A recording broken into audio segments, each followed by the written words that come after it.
Birthday treat അപ്പം തരും. നിനക്ക് അറിഞ്ഞൂടെ എൻ്റെ സ്ക്രീൻ എന്തോന്നാണെന്ന്. അച്ഛനമ്മയ്ക്ക് മരുന്ന് മേടിക്കാൻ പൈസ ഇല്ല. പിന്നെ നിനക്ക് അറിഞ്ഞൂടെ എൻ്റെ ബൈക്ക്, അതിൻ്റെ EMI അടച്ചില്ലെങ്കിൽ അമ്മ ബൈക്ക് എടുത്തോണ്ട് പോകും. പിന്നെ എന്താ പറയുക, വീട്ടിലെ ലോൺ, ഹൗസിംഗ് ലോൺ അടച്ചത്. Good morning sir. ഇതാ സാർ iPhone 16 Pro Max. അത് 1 TB. iPhone 16 Pro Max അല്ലേ, 1 TB അവിടെ വെച്ചോ.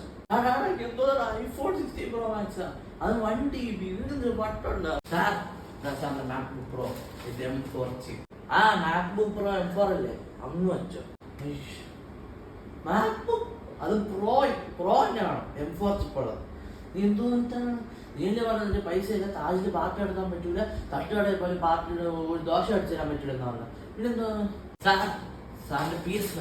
പിന്നെ PS5 എനിക്ക് ഗെയിം കളിക്കാനുള്ളതാണ്, അവിടെ തന്നെ വെച്ചോ. PS5 നീ എന്നെ പറ്റിക്കല്ലേ. ഇതൊക്കെ ഉണ്ടായിട്ട് നീ പറയാ എനിക്ക് ഭയങ്കര പൈസ ആണ്, ഞാൻ ഇൻട്രോവേർട്ട് അല്ലേടാ, അതുകൊണ്ടാണ് ഇതെല്ലാം ഓൺലൈൻ ഓർഡർ. നീ ഞാൻ കടയിൽ പോയി മേടിക്കില്ല. ഇതാണ് പറയുന്നത്. അവൻ്റെ ആശയങ്ങൾക്ക് പൈസ ഉണ്ട്, മറ്റുള്ളവരുടെ ആശയങ്ങൾക്ക് പൈസ ഇല്ല. ഇതിനെയാണ് പറയുന്നത് പിശുക്കൻ.